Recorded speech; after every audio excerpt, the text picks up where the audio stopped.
Hello traders, today I'm bringing BA recap after yesterday's crash and the squeeze that happened on the short traders.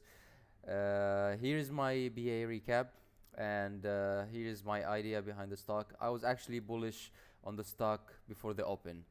Uh, I know there is crash, there's a bad news, and I know the stock is gapping down, but look at the chart.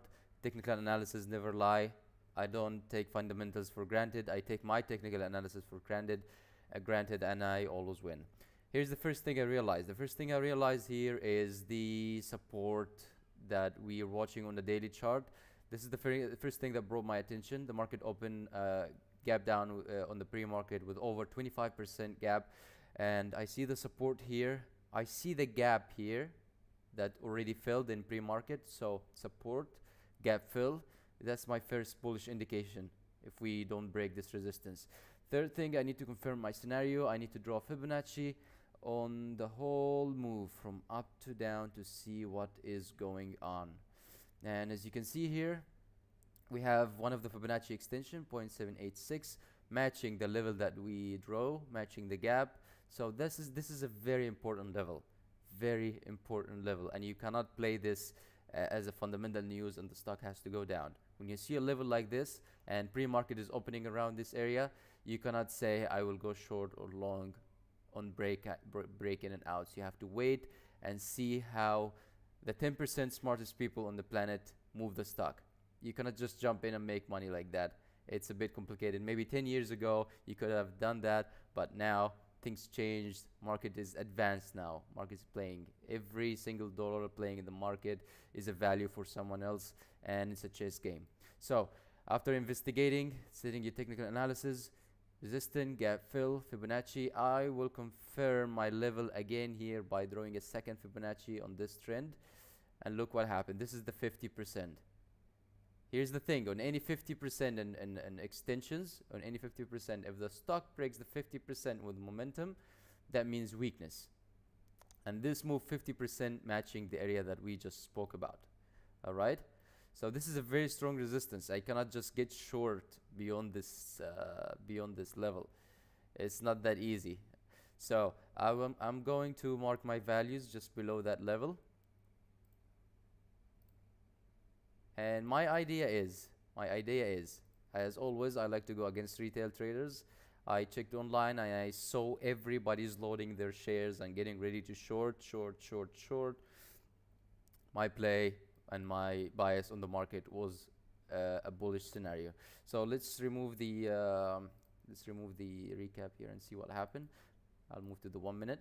Now I marked my levels, and I know if I break under my major levels here, we will hit the value, but I have to wait. So first play was a panic. The stock here, so the area I'm looking at is 370. What happened here? Let's just get this clear. Okay.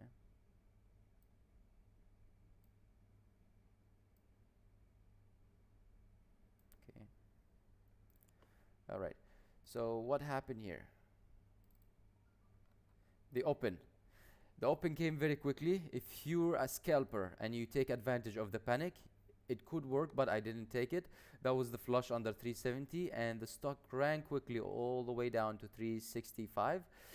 You could have shorted the 370 and down, but guaranteed, if you have done that, this happened in seconds. If you've done that, you would never get the 370 entry. You get an entry around here, 367, 365, and guess what?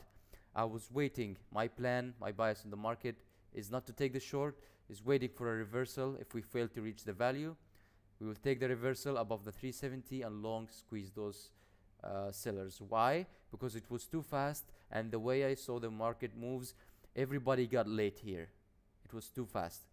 And when the market squeezed and back above 370, that was a great opportunity to squeeze everybody here that got the short and go long against them. I took my first partial here and I took my second partial here. Of course, I didn't wait. It was a very small share size, so I can control the movement. But here's the idea. The market is not a trader friendly, retail trader friendly.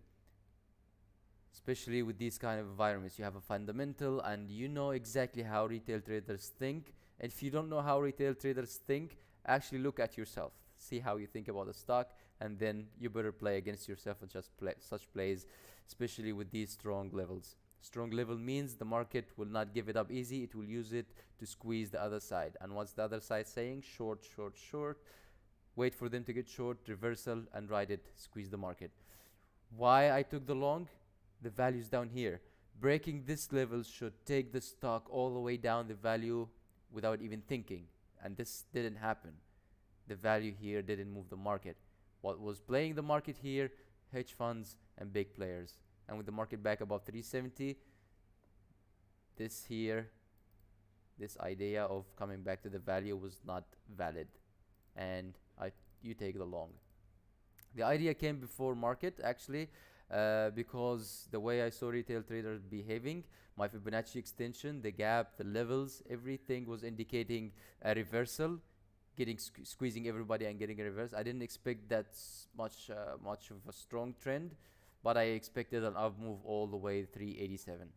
I hope this play was clear, and I hope that was helpful. The next play should try to play smarter. Try to set your levels, use the Fibonacci, use the values, confirm your bias with the market direction, and best of luck. I'll see you next recap. Take care.